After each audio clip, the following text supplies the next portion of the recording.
happening, but today we're catching up.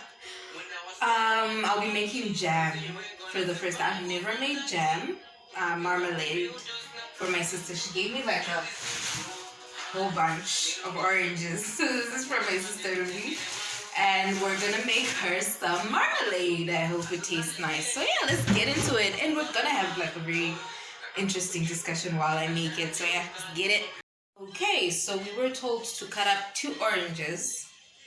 Take the rind out of it. The rind is like the peel, the outer layer. That's what we're cutting up. So this is it. I don't know if I did the correct size. It did say slice it to about 2.5 inches. The recipe is on Mon Petit Four. That's the website. I don't know if I pronounced that correctly. Mon Petit Four. It's French. Come to think of it, I used to be first in my French class all the time, and now I don't remember anything. It was high school. It was 4 years ago. So anyway, we're supposed to put this in boiling water. My water is already boiling. So we're going to let that boil for 10 minutes. And yeah, we'll follow the steps as we go. So because my oranges were a bit smaller, I used 4. But if you have big oranges, I suggest you use exactly what the recipe says. So we're just going to have to see how it comes out when I'm done. So while that boils, I have like a really interesting story I want to talk about. So I was on Instagram the other day, and then on Frederick Hall's page, the guy's page is Frederick Hall, but that video is not him speaking, it's this other lady. I couldn't find her. I couldn't find her name, so I can't credit her. I can't tag her. But she was talking about monitoring spirits. And it got me thinking, man. It really grappled my senses. Like, damn, she's really spitting facts. She was talking about monitoring spirits and how sometimes, you say something to someone and then things go wrong. Like, you tell people your plans and then they don't come to fruition. They don't happen. You tell someone what your goals are and they don't happen. Like, and then she was like, yo, monitoring spirits are real because they want to know what you're planning. So they need to know what to attack. So obviously, I write everything down. When I'm doing my Bible studies, I write everything down. You've seen this book in my previous videos. So she was talking about the story of Nehemiah. You know how he wanted to rebuild Jerusalem, his home, his ancestral home. Everything was going smoothly until his enemies heard of what he was trying to do. Until they heard he was trying to do something good, they wanted it to be destroyed. They wanted it stopped. They wanted to kill him. In fact, they wanted everything to be disturbed, and they went through everything. They went through everything to try and stop it, all because they heard it. So she was emphasizing that sometimes the wrong people hear your plans and they make sure that they go through all the stops to try and distract you, to try and demolish your plans, to try and destroy everything you're trying to build. And in Nehemiah's case, like, they even spoke badly about him to other people. And there are people like that in our lives. Like, they will build stories like, oh, Kim is this, Kim is that, Kim has been this. Just to try and make people think you're this type of person. Just to try and probably make people stop helping you. Stop, just to stop you in your tracks so that you're just confused. You don't fall through with your plans. Monitoring spirits, babe. The other example I want to give is that of Jesus Christ. Yeah, when he was born, and there were those, what do they call them? Astrologers, right? They saw his star. Obviously, God came to them in dreams. But when Herod heard that another king has been born, he was not happy. And he's the enemy in this case. He was not happy. He tried to make the birth of Jesus, he tried to make it a failure. He even summoned these astrologers, right? To try and get information out of them. To ask, where would this king be born? He even lied to them that he wants to know all this because he also wants to go and pay his respects and bow down to the new king, yada yada. Lies, obviously. Of course that failed. But did he stop there? No. He went ahead and made sure every child in Bethlehem under 2 years old, every boy child under 2 years old in Bethlehem was killed just to try and stop one kid. Went through all that. So why am I like talking about this? Sometimes maybe you've noticed that. Has it been 10 minutes yet? I don't think so. Anyway, you'll notice that you tell certain people your plans and it goes south. You tell a certain person your plans and it goes south. And you're just wondering how. What is happening? These are monitoring spirits. These are monitoring spirits. So you just need to be very careful of who you tell and what you tell. It's not everything that you need to put out there. There's a Shona proverb that says, some journeys only let people know when you're back. Because you don't know who's for you and you don't know who's against you. So you need to be careful about the information you put out there. You need to be careful about who you tell. Okay, so I was just checking on my pot. It told me to drain the water and then put 2 more cups.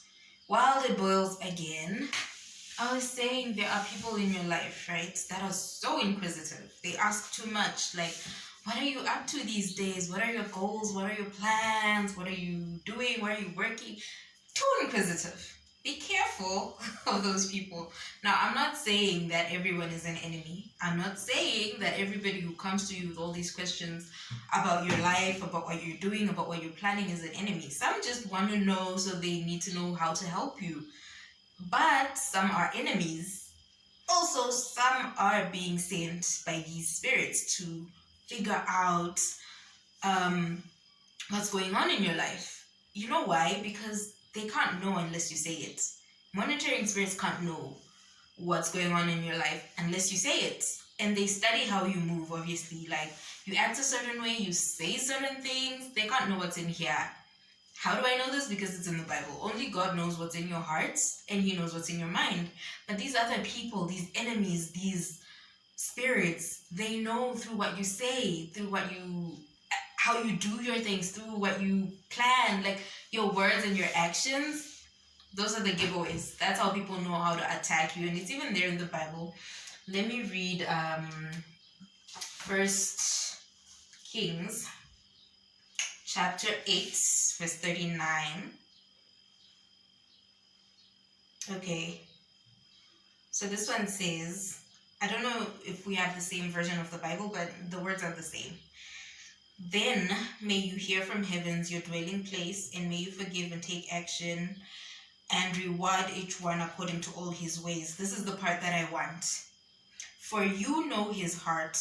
You alone truly know every human heart. This is just to show you that, look, only God knows your heart. Only Him. So these other people can only know what you're planning when you tell them. They can only know where you're headed, what your hopes and dreams are when you tell them. It is 1 Samuel 16, chapter 16, verse 7. And this one says, But Jehovah said to Samuel, Do not pay attention to his appearance and how tall he is, for I have rejected him. For the way man sees is not the way God sees. Because mere man sees what appears to the eyes, but Jehovah sees in the hearts. Why am I reading these verses? Why am I talking about monitoring spirits? I'm not trying to scare you, but I'm just trying to help you. We're helping each other here. Be careful of what you say and who you say it to. They will know what to destroy when you tell them what to destroy. Don't go around saying, oh, I'm planning to buy a car, I'm planning to buy a house, I'm planning to go to the United States, stuff like that. Like, enemies will know what to attack. They will stop it. And in Nehemiah's case, they will stop at nothing. In Jesus Christ's case, they will stop at nothing. Like I said, it's not everyone who is an enemy. This is where now you need to pray for the spirit of discernment. You need to learn to discern an enemy and just a mere person trying to know, trying to help, But at the same time, these people may have the right intentions, but they don't know that they're being used to gather information from you. Like in the case of Jesus, Know how King Herod extracted information out of the astrologers just to know how to destroy Jesus, how to stop this new king. So yeah, just the only way you can protect yourself is to minimize what you talk about. Minimize telling people your plans and your goals until it's done. Like, stop telling them what you're planning until it's done. Know who to tell your plans and just, be careful. But like I said, I'm not saying this to scare you. Of course, like, you're gonna be scared, but okay. So now how do I pray? Do I have to pray in my heart all the time so they don't hear me? Listen, the enemy is gonna attack nonetheless. No matter what you do, they will attack.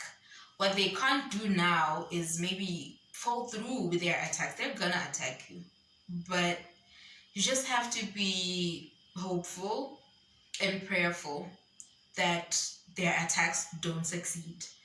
That whatever it is they plan to destroy you with, it doesn't succeed. Of course, they're not going to stop. They are the devil's advocates. They will not stop. You just need to be very prayerful. You just need to just shut up about your plans. Know who to tell. Ooh, let me check on my pot. Still staring. Anyway, so yeah, know who to tell. There are people that monitor you. There are spirits that monitor you. Be careful of what you tell people. If you really want your plans to succeed, be careful how you move. Announce things when they're done. Tell people when your plans are done. Just to avoid them going bad, just to avoid them not falling through. Like in Nehemiah's case, let's read chapter 4 in Nehemiah. Verse 20, he knew the enemies were there. He knew they wouldn't stop. But what he said in verse 20 was quite inspiring. I want the last part, but the whole verse says, when you hear the sound of the horn, gather together to where we are. Our God will fight for us. This is the mentality I want you to have. Like, they're not going to stop trying to gather information from you, trying to destroy you through what you say, what you tell people, how you behave. Sometimes you tell people without telling them. You act a certain way and they can tell, oh, okay, I see how you're moving. I see what you're planning. We can't stop enemies. But in what Nehemiah says, our God will fight for us. Just be very prayerful. Be very vigilant. Know your people. Know your circle. Know who to trust. And sometimes it's hard to know who to trust. So just don't tell people everything. And, sometimes it's our family members.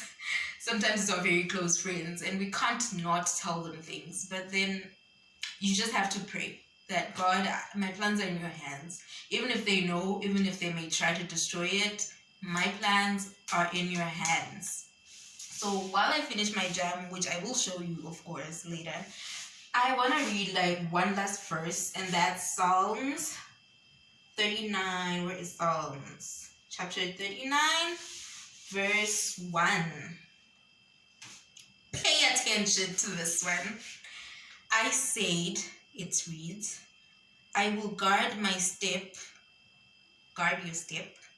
to avoid sinning with my tongue. The Bible tells you to shut up. I will read it again.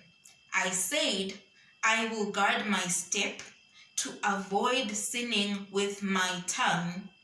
I will guard my mouth with a muzzle. You know those muzzles they put on dogs and vicious animals? Guard your mouth.